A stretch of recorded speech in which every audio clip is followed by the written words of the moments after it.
Mummy जी, बहू कोई झाड़ू नहीं कि काम निकल गया तो किनारे कर दिया। सुनिए, कई दिनों से कह रही हूँ, बगल वाले दुकान से मेरे लिए एक फुल झाड़ू ला दीजिए। पहले वाला झाड़ू छोटा हो गया है। अब झुककर साफ सफाई करने में कमर में दर्द होता है। और हाँ, जाले साफ करने के लिए जो लंबी लकड़ी वाला झाड़ू आता है वो भी ला दीजिएगा। नुक्कड़ पर मर्दों की भीड़ इकट्ठा रहती है तो मुझे वहां जाना अच्छा नहीं लगता। बस इतनी मदद कर दीजिए। पूनम अपने पति अमित से कहती है। अमित बोले, कई बार तुमसे बोला है कि कम से कम झाड़ू पोछा के लिए एक काम वाली लगा लो, पर तुम हो कि मानती ही नहीं हो। आए दिन कोई न कोई घर में मेहमान आते रहते हैं, फिर सब काम करना कितना मुश्किल हो जाता है। पैसों का क्या, वो तो किसी महीने में ज्यादा और किसी महीने में कम आते जाते रहते हैं। अब थोड़ा आराम अपने शरीर को दिया करो।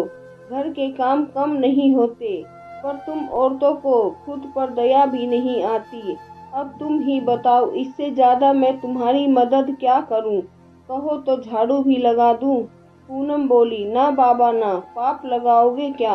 और जरा धीरे बोलो, अगर मम्मी जी ने सुन लिया तो मेरी क्लास ले लेगी। और आप ये देखो, महंगाई कितनी बढ़ती जा रही है।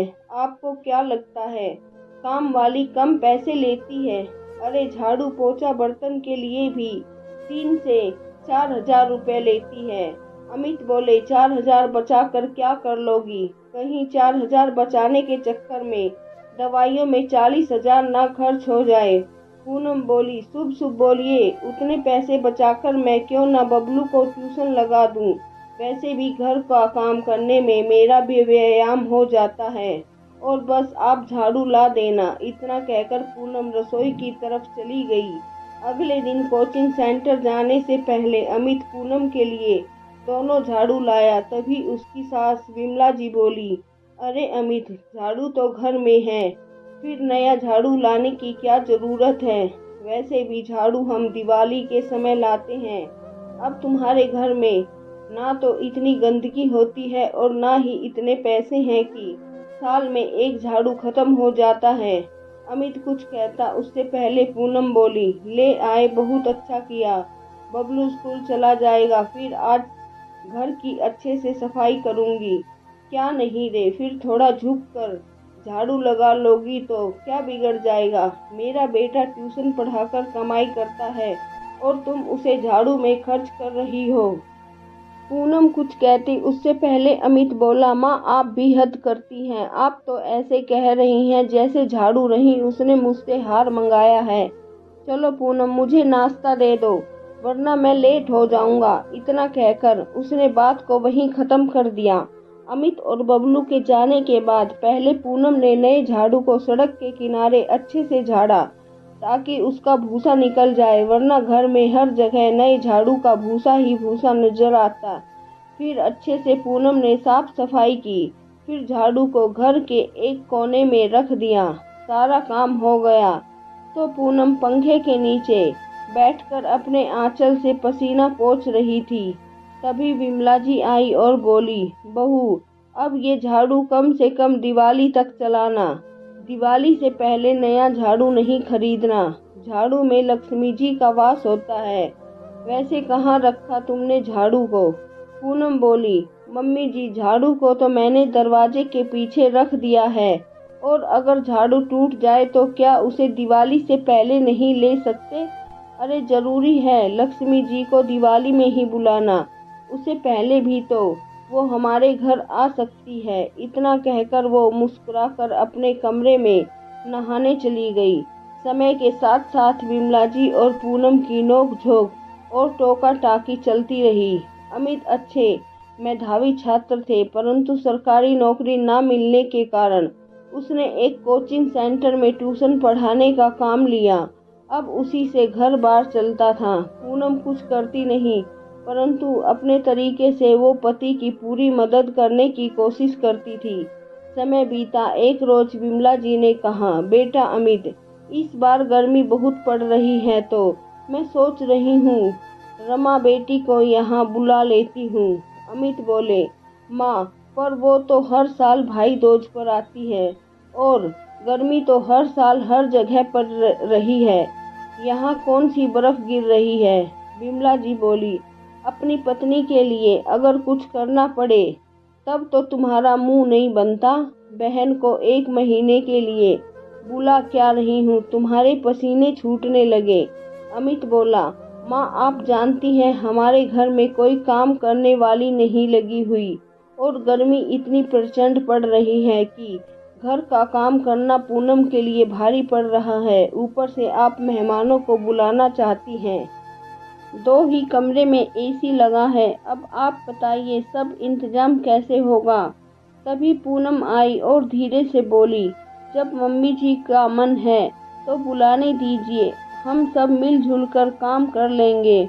और जहाँ तक गर्मी की बात है ये तो कम नहीं होने वाली। आप अपना दिमाग ठंडा रखिए और जाइए काम पर। इतना कहकर पूनम ने अमित को विदा किया। अमित के जाते ही विमला जी बोली, अमित के सामने तो तुम बहुत जोर देकर तुम बोल रही थी कि सब मिलजुल कर काम कर लेंगे, अब क्या अपनी ननद से झाड़ू पोछा करवाओगी। बेटी घर की मेहमान भगवान सम्मान होती है, पता है कि नहीं। पूनम मुस्कुराकर बोली, मम्मी जी घर का काम मैं अपनी मर्जी से करती हूँ और बेटी भगवान समान होती है और झाड़ू में लक्ष्मी जी का वास होता है तो एक बहू का स्थान कहाँ होता है घर के कोने में। और आप ही तो कहती हैं ये घर रमा जी का भी है, तो अपने घर में छोटे मोटे काम करने में कैसी शर्म। क्या ननद बस नेग लेने के लिए ही होती है। भाभी की कुछ मदद कर देगी तो क्या ओहदा कम नहीं हो जाएगा, बल्कि प्यार और सम्मान दोनों बढ़ जाएगा। पर आप चिंता मत कीजिए, मैं अपनी ननद को कोई कष्ट नहीं होने दूंगी। इतना कहकर वो दूसरे काम करने चली गई। लगभग 2 हफ्ते बाद 17 मई को आखिरकार विमला जी ने अपनी बेटी को बुलवा ही लिया। आते ही रमा बोली, हाय हाय मम्मी, आपने तो कहा था यहाँ अच्छा लगेगा, कितनी गर्मी है, आप लोगों ने हॉल में एसी क्यों नहीं लगवाया। और मैं यहाँ नहीं बैठूंगी, मैं तो कमरे में बैठूंगी। भाभी शरबत पानी जो कुछ भी है वहीं ले आओ। इतना कहते हुए वो माँ का हाथ पकड़कर कमरे में चली गई। 2-3 दिन तक रमा कमरे से ही बैठी बैठी अपनी फरमाइश करती। बस सुबह के 8 से 10 बजे तक वो कमरे के बाहर नाश्ता करने के लिए निकलती। जैसे ही धूप तेज होती वो अपने कमरे में चली जाती। 2 दिन बाद रमा के बेटे का जन्मदिन था। पूनम ने सोचा घर के लोग रहेंगे तो कुछ अच्छा बनाती हूँ, पर ये क्या, रमा और विमला जी ने अपने आसपास के रिश्तेदारों को न्योता दे दिया। ये देखकर अमित बहुत नाराज हुआ। माँ बहन के सामने, तुम लोग देख रही हो गर्मी कितनी पड़ रही है, पूरे दिन तुम दोनों कमरे में रहती हो, पूनम को ऐसी एक पल के लिए आराम नहीं मिलता, यहाँ तक कि रात में भी तुम सब बच्चों को हमारे कमरे में भेज देती हो। मुझे और पूनम को नीचे गद्दे बिछाकर सोना पड़ता है। माँ क्या आप बच्चों को अपने कमरे में नहीं सुला सकती। बच्चों के लिए नीचे गद्दा बिछा दीजिए, क्या दिक्कत है, हमारे कमरे में बबलू भी रहता है। रमा बोली, भैया मैं अपने बेटे का जन्मदिन मना रही हूँ तो आपको क्या दिक्कत है। चिंता मत कीजिए, आपका खर्च नहीं होगा और ये घर मेरा भी है, ये मत भूलिए। अमित हंसकर बोला, आजकल की बेटियां अधिकार लेने के लिए लाइन में सबसे पहले खड़ी हो जाती हैं, पर जिम्मेदारियों के समय दूर दूर तक नजर नहीं आती। ठीक है, जब घर तुम्हारा है और तुम्हारे बेटे का जन्मदिन है तो व्यवस्था भी तुम ही करो, हम लोग एक कोने में रहेंगे। फिर तो ठीक है। अपने कमरे में चला गया। पूनम उसके पीछे पीछे गई। पूनम ने अमित को समझाया, कुछ रोज की बात है, क्यों रिश्ते खराब करते हो, मैं कर लूंगी। अमित बोला, कर लूंगी क्या, और कितना कर लोगी। मुझे अपनी बहन पर नहीं अपनी माँ पर गुस्सा आ रहा है। अपनी बेटी का पसीना दिख रहा है पर बहू पसीने से लथपथ है, वो नहीं दिख रहा। करो जो करना है, बाद में जब कमर का दर्द बढ़ेगा तो मेरे पास रोने मत आना। इतना क्या घर के बाहर चला गया। सभी रिश्तेदार आए। पूनम ने रोटी, चावल, सलाद और चटनी सब घर में बनाया और सब्जी बाहर से मंगवा ली। एक बार भी रमा ने नहीं कहा कि आप पैसे खर्च मत कीजिए, मैं मंगवा लेती हूँ। आखिर पूनम अकेली क्या कुछ करती। जब केक काटने की बारी आई, सब वहाँ थे। किसी ने पूनम को एक बार नहीं कहा कि आप भी आ जाओ। सब फोटो खिंचवा रहे थे। पूनम भी सबके साथ थी। कैमरामैन बोला, एक साथ इतने लोग नहीं आ पाएंगे। विमला जी झट से बोली, बहू पहले हमें फोटो खिंचवाने दो, तुम बाद में खिंचवा लेना। पूनम बेचारी एक कोने में जाकर खड़ी हो गई, जैसे झाड़ू की सही जगह घर के कोने में होती है। पूनम की आंखों की नमी और कोई नहीं देख पाया, लेकिन अमित ने महसूस कर लिया। अमित ने उसका हाथ पकड़ा और बोला, चलो बाहर ठंडी हवा चल रही है, हम घूम कर आते हैं। पूनम बोली, अभी इतने सारे लोग हैं। अमित बोला, किसी को हमारी नहीं पड़ी है, सब अपने में मस्त हैं, चलो चलते हैं। इतना कहकर वो दोनों बाहर टहलने चले गए। पूनम उन बातों को भूल गई। 3 दिन बाद सारे फोटो बनकर आए। रमा पूनम पर कटाक्ष करते हुए बोली, भाभी एक भी फोटो में आप मुस्कुरा नहीं रही हैं और ना ही दिख रही हैं, कहाँ चली गई थी? लग रहा है आपको कोई खुशी ही नहीं थी। पूनम चुप थी। अमित वहीं बैठा था। अमित बोला, बड़ी जल्दी तुम्हें अपनी भाभी की याद आ गई।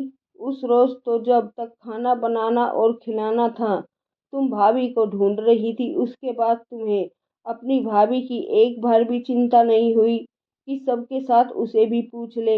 एक बात कहूँ रमा, अगर यही स्वभाव रहा तो वो समय दूर रही जब ससुराल में तुम भी एक कोने में पाई जाओगी। विमला जी बोली, ये कैसी बातें कर रहे हो, ऐसा तो कुछ भी नहीं था। अमित बोला, माँ जितना बेटी के लिए सोचती हो, कभी बहू के लिए भी सोच लिया करो। बहू तुम्हारे घर की लक्ष्मी है, कोई झाड़ू नहीं की, मतलब भी निकल जाने के बाद एक कोने में रख दिया। अरे लोग झाड़ू को भी घर के कोने में खड़ा नहीं रखते, पर आपने तो अपनी बहू को अपने परिवार के एक कोने में कर दिया। याद रखिएगा, जब जरूरत होगी तो यही काम आएगी। पर मुझे अपनी पत्नी की चिंता है, सबके सुख के लिए अपनी पत्नी का अपमान और बलिदान दोनों नहीं देख सकता। इतना कहकर वो चला गया। 2 दिन बाद पूनम की तबीयत खराब हो गई। डॉक्टर ने कहा उसके शरीर में पानी की कमी हो गई, तो उसे आराम की जरूरत है। अब सारा भार बिमला जी पर आ गया। अगले ही दिन रमा बोली, माँ मुझे यहाँ बहुत दिक्कत हो रही है, मैं अपने घर वापस जा रही हूँ। विमला जी बोली, रमा तू तो बड़ी मतलबी निकली। अब तक बहू इतनी गर्मी में भी सब कुछ करती आई, अब उसे जरूरत है तो तुम भाग रही हो। सही कहता है अमित, घर की लक्ष्मी बेटी नहीं बहू होती है, और उसकी जगह झाड़ू की भांति घर के कोने में नहीं बल्कि हमारे दिल में होती है। जाओ और अपना घर संभालो। अब तुम भाई दूज पर ही आया करो, क्योंकि मेरी बहू अब सबके नखरे नहीं उठा सकती। शाम तक रमा वापस घर चली गई। जैसे तैसे विमला जी ने सबके लिए कुछ खाने के लिए बनाया। उस रोज विमला जी को एहसास हुआ कि इतनी गर्मी में भी बेचारी पूनम सबके लिए क्या कुछ नहीं करती थी, पर चेहरे पर परेशानी तक नहीं आने देती थी। वो पूनम के पास बैठी और उसके सर पर तेल लगाते हुए बोली, बहू मैं तुमसे भी बहुत नाराज हूँ। अरे तुम्हारा भी शरीर है, वो भी थकता है, पर तुम तो उसकी बात सुनती ही नहीं हो। मुझे मेरी भूल का एहसास हो गया। हो सके तो मुझे माफ कर देना। मेरे जैसी सास बहू को लक्ष्मी बनाकर हम घर तो ले आती हैं, परंतु मन में जगह ना देकर झाड़ू की भांति घर के एक कोने में रखती हैं। तभी तो कहीं ना कहीं हम खुद ही अपने बुढ़ापे के बुरे वक्त को न्योता देते हैं। विमला जी की बातें सुनकर पूनम की आंखें भर आई। वो विमला जी से लिपटकर फूट फूट कर रोई। विमला जी बोली, बहू अब तुम बहू नहीं बल्कि इस घर की लक्ष्मी हो और बेटी हो। अब अपने आंसू पोंछ लो। अब ये माँ तुम्हें कभी रोने नहीं देगी। अमित ने भी चैन की सांस ली और बोला, चलो अच्छा हुआ।